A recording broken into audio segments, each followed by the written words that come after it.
नमस्कार दोस्तों, स्वागत है आपका अपने YouTube चैनल सुग्गा सर क्लासेज में। प्लीज़ इस चैनल को ज़्यादा से ज़्यादा सब्सक्राइब करें और अपने दोस्तों में शेयर करें। आज का हमारा टॉपिक है एटम्स एंड मॉलिक्यूल्स, परमाणु और अणु। यह टॉपिक यूपी बोर्ड के क्लास 9th एंड 11th दोनों में ही है। अणु और परमाणु, एटम्स एंड मॉलिक्यूल्स, ये टॉपिक 9th और 11th दोनों में ही है। और 11th में जो पहला चैप्टर है उसमें ज्यादातर 9th के टॉपिक इंक्लूड है। इसमें आप आज देखोगे डाल्टन का परमाणु सिद्धांत और परमाणु और अणु के बारे में। तो डाल्टन का परमाणु सिद्धांत, जिसको हम डाल्टन का परमाणुवाद भी कहते हैं, डाल्टन्स एटॉमिक थ्योरी। डाल्टन ने एटम से रिलेटेड कुछ हाइपोथेसिस दिए, तो उसमें आपको समझना है। सबसे पहले डाल्टन ने बताया कि प्रत्येक द्रव्य या मैटर अत्यंत सूक्ष्म कणों से मिलकर बने होते हैं और वो सूक्ष्म कण अविभाज्य होते हैं, जिसे परमाणु या एटम कहते हैं। दूसरे पॉइंट में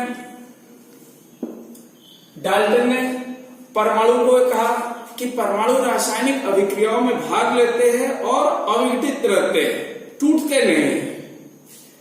तीसरे पॉइंट में डाल्टन ने बताया कि एक ही तत्व के परमाणु जो है उनके सभी गुण जैसे आकार, द्रव्यमान इत्यादि एक समान होता है।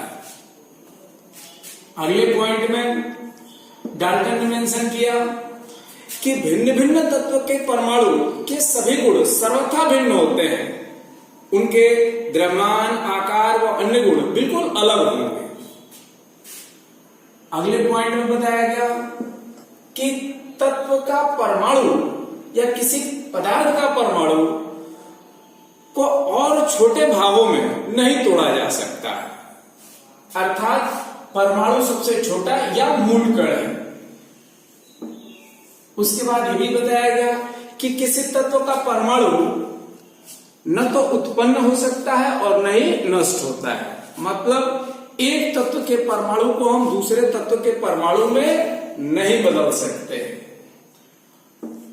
और लास्ट पॉइंट में उन्होंने बताया कि जब दो भिन्न भिन्न तत्वों के, दो या दो से अधिक तत्वों के परमाणु आपस में रासायनिक संयोग करते हैं तो यौगिक परमाणु प्राप्त होता है।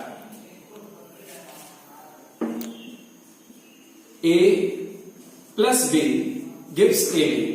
तो अगर A का एक परमाणु है, ये तत्व B का परमाणु है, तो यौगिक AB का ये परमाणु है। डाल्टन के परमाणु सिद्धांत में तमाम कमियां पाई गई, जिसे बाद में संशोधन करके आधुनिक परमाणुवाद या मॉडर्न एटॉमिक थ्योरी प्रस्तुत किया गया। इस सिद्धांत के अनुसार किसी तत्व का परमाणु वह सूक्ष्मतम कण है जो प्रायः स्वतंत्र अवस्था में नहीं पाया जाता है और रासायनिक अभिक्रियाओं में भाग ले सकता है। दूसरे पॉइंट में आधुनिक परमाणु सिद्धांत में बताया गया कि किसी भी तत्व का परमाणु रासायनिक रूप से अपरिवर्तित रहता है, अर्थात रासायनिक अभिक्रियाओं में भाग लेता है परंतु वो दूसरे तत्व के परमाणु में नहीं बदलता है। तीसरे पॉइंट में बताया गया कि एक ही तत्व के परमाणु का द्रव्यमान भिन्न भी हो सकता है, जिसे हम समस्थानिक कहते हैं। आगे के टॉपिक में उसे पढ़ेंगे भी। और जैसा इन्होंने चौथे पॉइंट में बताया कि दो भिन्न भिन्न तत्वों के परमाणुओं के सभी गुण सर्वथा भिन्न होते हैं, तो इसमें भी कमी पाई गई। दो भिन्न भिन्न तत्व के द्रव्यमान संख्या, तत्व के परमाणुओं के द्रव्यमान संख्या आपस में बराबर हो सकते हैं, जिसे हम संभारित कहते हैं। इसे भी आगे के टॉपिकों में समझा जाएगा। और तत्व के परमाणु जो होते हैं वो सबसे सूक्ष्म कण होते हैं, परंतु वो भी मूल कणों से मिलकर बने होते हैं, जैसे इलेक्ट्रॉन, प्रोटॉन, न्यूट्रॉन। तो ये तत्व के परमाणु जो हैं ये सबसे छोटे कण नहीं है, इनसे भी छोटे कण होते हैं, जिसको हम फंडामेंटल पार्टिकल या अपरमाणु कण कहते हैं। और ये कि तत्व के परमाणु दूसरे तत्व के परमाणु में परिवर्तित नहीं होते हैं, रासायनिक रूप से नहीं होते हैं, रासायनिक अभिक्रियाओं में नहीं होते हैं, परंतु नाभिकीय अभिक्रियाओं में, रेडियोएक्टिविटर में या कृत्रिम तत्वांतरण में ये तत्व के एक तत्व का परमाणु का नाभिक दूसरे तत्व के परमाणु के नाभिक में परिवर्तित हो जाता है। जहां बताया गया कि दो भिन्न भिन्न तत्वों के परमाणु अभिक्रिया करके यौगिक परमाणु का बनाते हैं, तो उन यौगिक परमाणु को यौगिक परमाणु न कहकर यौगिक अणु कहा गया। तो कंपाउंड के मॉलिक्यूल होते हैं, कंपाउंड के एटम नहीं होते हैं।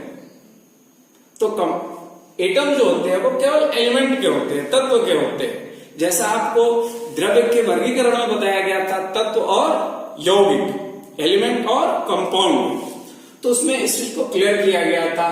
अब परमाणु और अणु को और थोड़ा सा डिस्क्राइब करते हैं। परमाणु के बारे में समझेंगे कि किसी तत्व का परमाणु वह सूक्ष्मतम कण है जो प्रायः स्वतंत्र अवस्था में नहीं पाया जाता है, फ्री स्टेट में नहीं मिलता है, परंतु रासायनिक अभिक्रियाओं में भाग ले सकता है।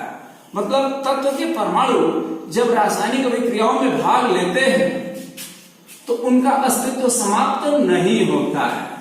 जैसे H2 प्लस Cl2 2HCl बन रहा है, तो हाइड्रोजन के दो परमाणु क्लोरीन के दो परमाणु से संयोग करके HCl बना रहा है, जिसमें हाइड्रोजन के दो परमाणु और क्लोरीन के दो परमाणु हैं। जबकि अणु जो है किसी द्रव्य या यौगिक का या तत्व का वह सूक्ष्मतम कण होता है जो स्वतंत्र अवस्था में रह सकता है, परंतु रासायनिक अभिक्रिया में भाग नहीं ले सकता है। तो ध्यान देंगे, परमाणु जो है वो स्वतंत्र अवस्था में प्राय नहीं पाए जाते हैं, परंतु रासायनिक अभिक्रियाओं में भाग ले सकते हैं। और अणु प्राय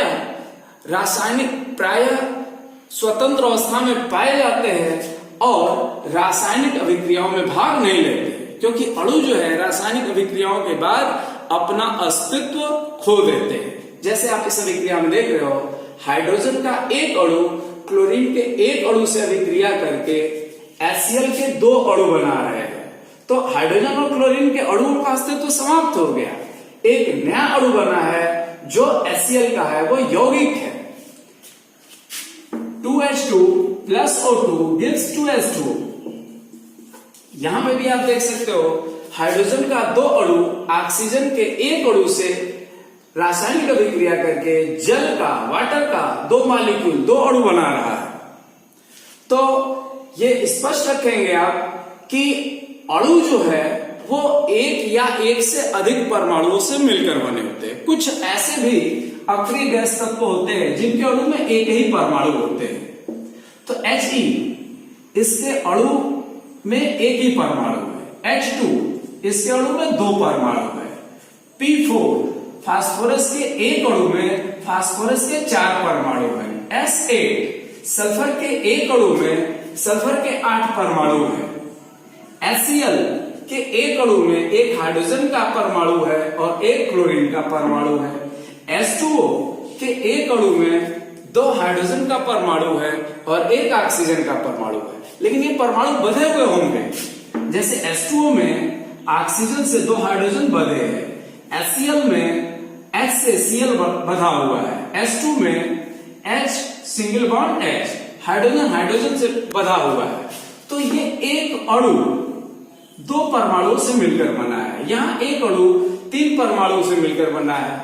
लेकिन He या अक्रिय गैस तत्व और भी हैं, नियान है, आर्गन है, उनमें एक अणु में एक ही परमाणु है। तो अणु स्वतंत्र होते हैं, इसलिए उनके परमाणु भी स्वतंत्र होते हैं। इसलिए परमाणु की डेफिनेशन में बताया गया कि परमाणु प्रायः स्वतंत्र अवस्था में नहीं पाए जाते, क्योंकि उसका अपवाद है, क्योंकि अणु है स्वतंत्र, तो इसका परमाणु भी स्वतंत्र होगा, क्योंकि एक अणु में एक ही परमाणु है।